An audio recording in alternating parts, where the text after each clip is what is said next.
그러면 시작해 보겠습니다. 제가 오늘 가지고 온 논문 제목은 Absolute Zero라는 제목의 논문이에요. 이 논문이 하려는 게 데이터가 없이 LLM의 리즈닝 능력을 향상을 하는데 거기에 강화학습이랑 셀프플레이라는 학습 기법을 사용을 했다라는 내용이에요. 얘가 하려는 게 기존의 슈퍼바이스 러닝으로 하면은 사람이 직접 조작도 해줘야 되고 데이터도 만들어줘야 되고 아주 난리였는데 여기 Verifiable Reward라는 개념이 나옵니다. 거기에서 강화학습을 적용을 했을 때 이제 뭘 하라고 리워드만 제대로 주면 거기로 알아서 학습이 되더라. 근데 이것도 결국에 사람이 리워드를 정해줘야 되기 때문에 레이블링 코스트가 비싸고 그것도 없이 하면 좋겠다라는 게 전체적인 맥락입니다. 제가 이걸 처음에 본 게 유튜브 알고리즘에서 매겨줬어요. 그래서 찾아보니까 이거를 안될공학이나 뭐 조코딩이나 이런 데서 리뷰를 많이 했더라고요. 그래가지고 안될공학이 하는 거는 대부분 좀 재미있고 핫한 거였어요. 그래서 같이 공유를 드리려고 가져와 봤습니다. 네, 목차는 이렇게 돼 있습니다. 여기 논문 구조가 처음 보는 구조라서 그냥 제가 다시 구성했어요. 먼저 맨 앞에 있는 원투 섹션이 거의 인트로덕션이랑 릴레이티드 워크랑 비슷하게 될 거고 그 다음에 메서드 결과를 말씀을 드릴 건데 이게 NLP 논문이다 보니까 그래서 어쩌라는 건데 라는 생각이 처음 들었어요. 그래서 저희가 하는 비전이랑 관련 있는 태스크에서 어떻게 쓰일 수 있는지에 대한 조사를 약간 해와봤습니다. 이렇게 말씀을 드려볼게요. 저자 소개는 뭐 굳이 할 필요가 없을 것 같긴 했는데 일단 가져와 봤습니다. 칭화대학교에서 LLM이랑 강화학습을 섞는데 이 논문이랑 비슷한 맥락으로 사람 노력 없이 알아서 리즈닝하게 하자라는 맥락이 전체적이었고 이걸 가지고 아마 박사 디펜스를 하려고 박사 학위를 따려고 하시는 게 아닌가 싶습니다. 네, 이제 본격적으로 말씀을 드릴 건데 LLM을 학습을 할 때 이런 식으로 학습을 합니다. I have plenty of things to do today 이런 식으로 할 게 많아 하면은 그거를 복원을 한다던가 아니면 그 다음에 나올 적절한 센텐스를 만든다던가 이런 식으로 프리트레이닝을 하게 되는데 그것도 구조가 여러 개가 있습니다. 제일 처음에 시퀀스 투 시퀀스가 LSTM을 가지고 나왔을 때 토큰을 짜라락 순서대로 매겨주고 SOS 토큰을 탁 넣으면은 알아서 하나 토큰을 뱉어내게 되는 구조가 있었고요. 그 다음에 GPT는 그 트랜스폼 구조다 보니까 토큰들을 한 번에 팍 매겨주고 하나씩 또 뱉어내고 다음에 버트에서는 하나씩 팍 매겨주는데 거기에 마스킹을 해서 그 마스킹된 부분을 복원하게 하는 이런 여러 구조가 있었습니다. 근데 요것들이 다 LLM을 학습을 하는 방법인데 공통점을 보면은 토큰을 예측을 하는 거예요. 토큰 프레딕션이에요. 근데 프레딕션을 하는 게 직관적으로 보면 어떤 느낌이냐면은 그 문장 안에서 통계적으로 이런 게 나오면 좋겠다라는 게 다예요. 그래서 이게 리즈너블한 리스폰스를 주려는 목적은 하나도 없습니다. 그 말은 리즈닝이 안 된다는 얘기예요. 뭐 데이터가 많아지면 뭐 리즈닝 능력이 생기겠는데 그걸 위한 오브젝티브는 일단 없다는 얘기입니다. 예를 들어서 리즈닝이 뭐냐면은 이렇게 뭘 물어봤어요. 물어보면은 LLM은 대답을 할 수가 있겠죠. 원래 하던 건 이게 다였어요. 근데 여기에다가 그거를 그 결론이 왜 나왔는지를 짜라락 순서대로 나열을 해보라고 하는 게 리즈닝이에요. 요걸 할 수 있는 게 리즈닝 능력이고 요게 리즈닝이고요. 그 성능을 보면은 이렇게 돼 있었어요. 시간이 지날수록 발전을 해왔는데 토큰 프리딕션만 가지고는 성능이 자꾸 멈추는 거예요. 새추레이션 되는 거예요. 어느 포인트에서. 그래서 사람들이 하기 시작한 게 이걸 리즈닝 오브젝티브를 위한 파인 튜닝을 추가를 하자 하는 게 추세였어요.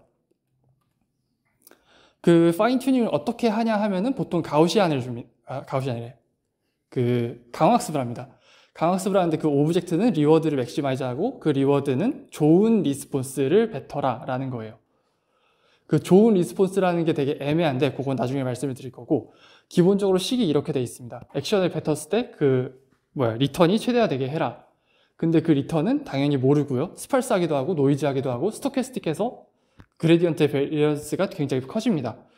이런 문제는 되게 일반적으로 알려진 문제고 요거를 해결하는 방법이 두 갈래가 있더라고요. 저는 스테빌라이즈라고 써있는 방향밖에 몰랐는데 먼저 그쪽부터 말씀을 드리면은 액터 크리틱을 도입을 해서 그 잘 모르는 리턴을 밸류 펑션을 가지고 좀 더 안정화를 해주자 하는 방향이 있었고 거기에 PPO가 들어가면서 그 베리언스가 너무 크게 변동이 되는데 그걸 좀 비율을 줘서 잡아주자 조금씩만 이동하게 하자 하는 방향이 있었어요. 그런 방향이 있었는데 다른 방향을 보니까 그 리워드 자체를 버리파이어블 하게 하는 강화학습이 있더라고요. 요런 건 방향이 아예 다른데 그 리워드 자체를 이 스텝이 잘 갔냐 안 갔냐 매번 하나씩 판단을 해주는 거예요. 그래서 왼쪽에 길찾기 예제를 보시면은 여기에 좀 전에는 이렇게 한 스텝 가가지고 끝까지 갔을 때 잘 도착했어. 그러저락 리워드 주고 이런 식이었는데 여기에서는 결국에 예를 들어서 좀 전보다 가까워졌어요. 그러면 리워드 1, 좀 전보다 멀어졌어. 그러면 리워드 0 이런 식으로 리워드를 주게 되는 거예요. 네, 그런 식으로 리워드를 주는데 거기에 좀 더 그 상태에서도 굉장히 리워드가 스팔스하고 노이즈하고 스토캐스틱 할 수가 있기 때문에 그걸 안정화해 주기 위해서 그룹 렐러티브 폴리시 옵티마이제이션 이런 게 GRPO라는 게 나왔습니다. 거기에서는 진짜 쉽습니다. 그냥 리워드들을 그룹을 줘서 어떤 기준을 가지고 그룹을 줘서 그 안에서 노멀라이즈를 하면은 그 스팔스 하던 리워드도 컨티뉴어스해져서 조밀해지고 그러면서 스토캐스틱한 것도 어느 정도 완화가 되고 이런 효과를 기대를 한 방향이 있었습니다. 가져온 논문은 이런 방향에 좀 더 가까운 방향이고요. 그래서 그 패러다임을 살짝 찍먹을 먼저 해보면은 먼저 텍스트를 LLM에 넣었을 때 텍스트가 나오는 건 좋은지 나쁜지 판단하기가 되게 어렵습니다. 그래서 이런 문제를 주는 거예요. 왼쪽에 보시는 게 인풋 아웃풋 페어고 그런 게 여러 개가 있게 되는데 걔를 넣어줬을 때 어떤 코드가 나와야 이렇게 인풋 아웃풋이 성립을 하겠느냐라는 걸 주는 거예요. 이건 판단하기가 굉장히 쉽죠. 그래서 이건 피보나치 수열이고 굿 코드 해서 리워드 1 이런 식으로 줄 수가 있게 되는 겁니다. 그리고 이걸 만드는 것도 사람이 해야 되는데 그거 하기 싫다. 그것도 LLM이 하게 하자라는 게 전체적인 패러다임이에요.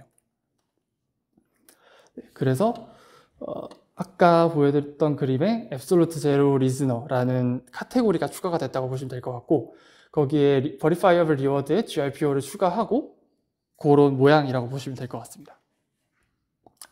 그래서 이제 사전 지식이 2개가 필요한데 아직까지 파인 튜닝을 가지고 슈퍼바이스 러닝을 했을 때 어떤 식으로 리즈닝 능력이 향상이 됐는가라는 모양을 한번 보시면 좋을 것 같고 Verifiable Reward가 정확히 어떤 건지 한 번 더 말씀을 드리면 좋을 것 같아요. 먼저 슈퍼바이스드 파인 튜닝부터 보겠습니다. 좀 전에 보여드렸던 굉장히 판단하기 어려운 예제예요. 근데 여기에 체인 오브 섯이라고 그 리즈닝 과정도 레이블로 들어가게 됩니다. 그렇게 하게 되면 요소가 이렇게 5개가 되게 되는데 인풋이 있고 리즈너가 있고 거기에 대한 아웃풋이 나오고요. 그리고 아웃풋이랑 같이 COT가 나오게 되고 그게 좋은지 나쁜지 로스를 가지고 판별을 하게 됩니다. 그 로스는 이런 식으로 X를 F에 넣고 Y 스타랑 비교를 하고 이런 식으로 정의가 될 거고 요걸 정의하기도 굉장히 까다롭습니다. 그리고 데이터를 만드는 것도 문제인데 요 COT도 만들기 굉장히 어렵고요. 인풋 아웃풋 페어도 만들기 어렵습니다. 이걸 사람이 만들던가 아니면 모델이 만들게 하던가 아니면 조상님이 점지를 해주셔야 되는데 조상님은 아쉽게도 못하고요. 사람이랑 모델은 돈이 많이 듭니다. 모델은 돈이 조금 덜 들긴 하겠는데 그 만드는 모델의 성능이 세츄레이트될 확률이 높아요. 그런 문제가 발생을 하게 됩니다. 이렇게 2가지 문제가 있고요. 그래서 저걸 평가를 하기 쉽게 하자 해서 Verifiable Reward가 도입이 된 건데 일단 강화학습으로만 문제를 바꿨을 때 그렇게 해결이 되지가 않아요. 결국에 만들어줘야 되거든요. 거기에서 리워드를 이렇게 디자인을 해주게 되면 얘는 좋은지 나쁜지 판별을 할 수가 있게 되니까 첫 번째 문제는 해결이 됩니다. 근데 2번째 문제, 돈 문제는 아직 해결이 안 된 거예요. 그래서 이 돈 문제까지 해결을 하자라는 게 이 논문의 목적입니다. 그래서 이 리즈너를 어떻게 만드는지를 앞으로 설명을 해드려 볼게요. 이 구조가 처음 보는 구조였는데 프로포저 솔버 아키텍처라고 보시면 될 것 같아요. 이게 모델 여러 개를 같이 학습하는 모양이 되게 많습니다. 애드버서리 러닝도 있고 뮤추얼 러닝도 있고 지금 소개되는 프로포저 솔버도 있고 강학습에서 쓰는 그 액터크리틱도 결국에 그런 모델이고요. 그런 모양이고요. 이렇게 되는데 이런 것들 공통점을 학습을 해보신 분들은 다 아실 건데 하나가 죽으면 나머지 하나도 학습이 안 돼요. 이게 튜닝하기가 되게 까다롭습니다. 그런 의도에서 한 건지는 모르겠는데 여기에서는 프로포저랑 솔버를 하나로 통일을 했습니다. LLM 하나가 제안을 하고 맞추고 이렇게 하고 있어요. 그래서 그 하나의 프로포저 앤드 솔버를 학습을 하는 방법이 이렇게 됩니다. 일단 Absolute Zero Listener라는 모델을 프리트레인해서 기본적인 언어 능력은 갖춘 상태에서 시작을 하게 됩니다. 그리고 이 친구가 일단 문제를 프로포즈하게 만들어요. 그리고 파이썬 인터프리터가 그거를 구조화하고 이게 맞는지 제대로 된 문제인지 아닌지 판별을 하게 됩니다. 그렇게 하게 되면 프로그램이랑 인풋, 아웃풋이라는 구조가 나오는데, 프로그램은 아까 보여드린 코드가 되겠고 인풋은 인풋, 아웃풋은 아웃풋이 되겠습니다. 그리고 요거를 똑같은 모델을 다시 풀어보는 거예요. 이걸 셀프 플레이 모델 프레임워크라고 얘기를 하더라고요. 이렇게 했을 때 답이 나오고, 또 파이썬 코드의 인풋에 아웃풋이기 때문에 파이썬 인터프리터에 넣으면 그게 맞는지 아닌지 판단을 할 수가 있습니다. 이렇게 되고 거기에 대해서 각각 리워드를 주게 되는데, 프로포즈 된 거는 러너빌리티 리워드, 학습 자체에 대한 학습 능력에 대한 리워드가 되겠고, 그 솔버가 푼 걸 가지고 리워드를 주는 건 그 정확도에 대한 리워드를 줍니다. 그리고 걔네를 조인트하게 옵티마이즈 하게 돼요. 그래서 이 두 가지에 대해서 설명을 해드려 볼게요. 리워드 디자인을 말씀드려 볼게요. 먼저 애큐러시 리워드 같은 경우에 굉장히 쉽습니다. 문제를 틀렸는지 맞췄는지를 가지고 리워드를 주게 돼요. 맞추면 1, 틀리면 0 이런 식으로. 그래서 틀렸는지 맞췄는지를 가지고 판별을 하게 되는데, 이게 말씀드렸다시피 버리파이어블 한 게 장점입니다. 그리고 프로포징 하는 부분에 대한 리워드는 이렇게 구성이 됩니다. 요거는 평균으로 표현이 돼 있고, 그 애큐러시예요. 얼마나 맞췄냐, 그 비율이고, 이 프로포즈 리워드가 중요한데, 문제를 전부 다 맞추면 1이 되고 전부 다 틀리면 0이 되는데, 그럼 너무 어렵거나 너무 쉽다가 돼서 그 리워드가 0이 됩니다. 그리고 그 밑에를 보시면은 그 맞춘 레이시오를 1에서 빼서 리워드로 주게 되는데, 그러니까 더 어려운, 적당히 맞출 수 있을 만큼 어려운 문제를 내면 넌 잘하고 있다 라고 리워드를 크게 주는 거예요. 그렇게 돼 있고, 이게 모델이 만든 문제다 보니까 틀릴 수도 있습니다. 그래서 이게 패스업을 한지 판단을 하게 되고, 패스업을 하면 그 리워드를 그대로 주게 되고요. 이게 포맷은 맞는데 인풋 아웃풋이 잘못됐다거나 코드가 뭐 잘못됐다거나 하면은 마이너스 0.5를 주고요. 이 포매팅 에러가 있다, 그러니까 신텍스 에러가 있다거나 아니면 프로그램이랑 인풋 아웃풋 자체가 XML로 제공이 되는데 그 XML 포맷이 안 맞는다던가 하면 마이너스 1의 리워드를 주게 디자인이 되어 있습니다. 네, 이렇게 리워드가 디자인이 되어 있고, 걔를 최적화할 때 오브젝티브 펑션이 아래처럼 나와 있는데, 이거 되게 길게 돼 있어서 처음에 좀 쫄았는데 별거 없더라고요. 차근차근 보시면은 일단 강학습이고 맥시마이제이션 문제로 표현이 되어 있고요. 프로포저가 태스크랑 인풋이랑 아웃풋을 만들게 됩니다. 그리고 그거를 솔버가 풀게 돼 있어요. 그걸 가지고 프로포즈랑 솔브 리워드를 그냥 그 평균을 내면 그게 오브젝티브가 되는 겁니다.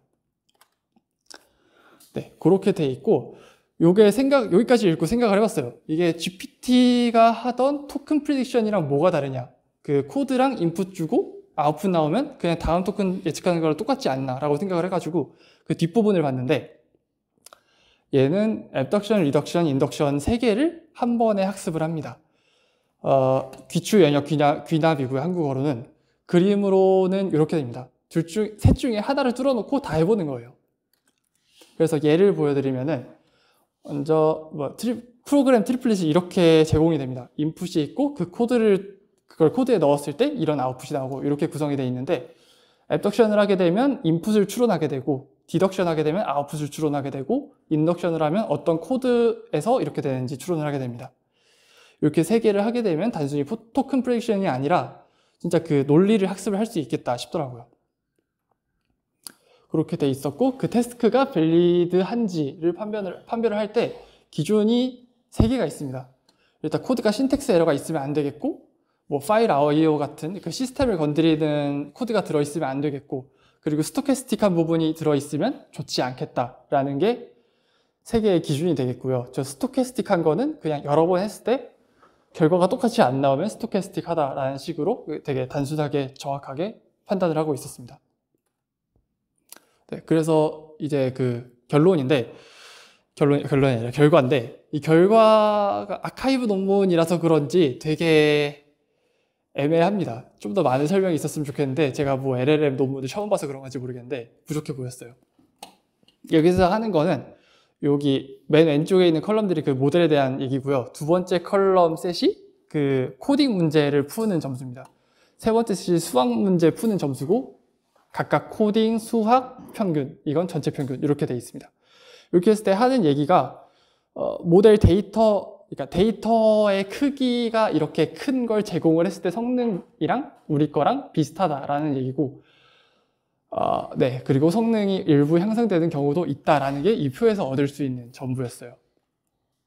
그리고 in distribution, out of distribution에 대해서도 평가를 했다고 얘기를 하는데, 요건 제 생각에 in distribution이라고 하는 게 내가 학습을 하면서 직접 출제한 문제를 얼마나 맞췄는지 같고, out of distribution은 그 validation set을 가지고 평가를 한 것 같아요. 네, 그래서 이 QN이라고 하는 모델이 있는데 얘네가 커질수록 그 성능의 향상이 점점 좋아져요. 그래서 여기서 알 수 있는 게 그 모델이 그 기존의 프리트레이닝 방법이 큰 모델일수록 그 리즈닝 추론 능력의 잠재를 끌어올리지 못한다라고 해석을 할 수가 있을 것 같고요. 여기 야마 모델에서는 다른 강화학습이랑 비교를 해봤었는데 뭐 논문에서는 컴패러블 하다고 얘기를 하는데 좀 떨어진 걸 보면은 데이터가 있는 게 좋긴 좋겠다라는 생각이 들었습니다. 네, 그리고 에블레이션 스터디가 그나마 이 논문에 있는 표 중에 생각할 게 좀 있는 표였어요. 먼저 그 전체 태스크 타입을 다 실험을 했을 때 맨 밑에 제일 좋은 성능이 있고 여기에서 인덕션을 뺐을 때 2% 정도 떨어지고 거기에 앱덕션을 뺐을 때 떨어지지 않았고 뭐 약간 떨어졌네요. 뭐 이런 성능을 볼 수가 있는데 거기서 인덕션이 굉장히 중요하다라는 얘기를 할 수가 있어요. 그 인덕션이 이렇게 돼 있는 거고 코드를 추론을 하는 게 토큰 프리딕션이랑 멀어서 그런 것 같습니다. 그래서 네, 인덕션을 더 했을 때 제일 성능이 많이 올라갔다라고 얘기를 할 수가 있을 것 같고요. 그리고 그 얘가 처음부터 프로그램을 알아서 만드는 게 아니라 되게 쉬운 헬로월드 같은 시드 프로블럼을 주게 됩니다. 그런 게 K개가 주어졌을 때 얘네가 만드는 문제가 더 리즈닝 능력을, 추론 능력을 향상을 시켰다라고 얘기를 하고 있겠고요. 그리고 솔버만 학습을 했을 때 프로포저를 같이 학습을 했을 때를 얘기를 했을 때 프로포저까지 같이 학습을 하게 되면 문제의 수준을 조절할 수 있기 때문에 리즈닝 능력이 좋아졌다라고 해석을 할 수가 있겠습니다. 네, 그렇게 해서 논문 내용을 소개를 해드렸고 뭐 뒤에 내용은 별게 없긴 한데 비전 태스크에서 어떻게 되고 있는지를 약간 소개를 드려볼게요. 일단 비전 태스크에서는 이렇게 되어 있습니다. 이미지가 있을 때 바운딩 박스를 찾을 수도 있고 클래시피케이션을 할 수도 있고 시메틱 맵을 찾을 수도 있어요. 얘네를 생각해보면 다 버리파이어블 합니다. 레이블이. 그래서 이게 왜 쓰이고 있지라고 생각을 했는데 여기에 랭귀지가 들어가면 얘기가 달라지더라고요. 이 고양이가 작은 고양이를 선택을 해 라고 하면 맞을 수도 있고 아닐 수도 있어서 버리파이어블 하지가 않아요. 그리고 랭귀지가 이렇게 옐로우 파트를 가지고 있냐 하는 것만 버리파이어블 하고 크냐 귀엽냐 이런 주관적인 거는 버리파이어블 하지가 않습니다. 귀여운 건 확실하니까 버리파이어블 하다고 할 수가 있겠고요. 네, 그렇게 돼 있을 때 비주얼 RFT라는 논문이 있었어요. 인스트럭션 튜닝을 아직까지 하고 있었는데 그거를 LVLM에 넣었을 때 문제가 있다는 겁니다. 이것도 리즈닝 능력에 대한 얘기고 그래서 여기에서도 리미티드 데이터만 가지고 버리파이어블 리워드를 가지고 그 아까 말씀드린 GRPO를 했을 때 성능이 올라갔다라는 내용이고요. 이거는 오브젝트 매니플레이션인데 얘는 두 개를 가지고 있습니다. 그 오브젝트를 어떻게 찾는지에 대해서 GRPO를 적용을 했고 그 엔드 이펙터가 가는 트래젝토리까지 가지고 그것도 GRPO를 적용했어요. 이렇게 버리파이어블 리워드가 생각보다 많은데 적용될 수 있다. 여러분도 할 수 있다라는 얘기를 드리고 싶어서 가지고 왔어요. 그리고 리워드 디자인은 아까 말씀드린 대로 GRPO를 쓰는데 거기에 버리파이어블 리워드를 쓸 때 스테빌라이저로 그 PPO랑 비슷하게 얘는 KL 다이버전스를 가지고 안정화를 해주고 있었습니다. 네, 이런 텀을 다들 쓰더라라는 얘기를 드리고 싶었어요. 그래서 컨클루전을 말씀을 드리자면은 뭐 뻔합니다. 데이터 어노테이션 없이 피드백 없이 잘 나왔고 프로포저가 잘 제너레이트하고 솔버가 잘 풀고 그래서 성능 올라갔고 프로미싱하다. 그렇게 얘기를 하고 있고 제가 따로 드리고 싶은 말씀은 우리도 할 수 있다라는 내용입니다. 네, 발표를 마치겠습니다. 감사합니다.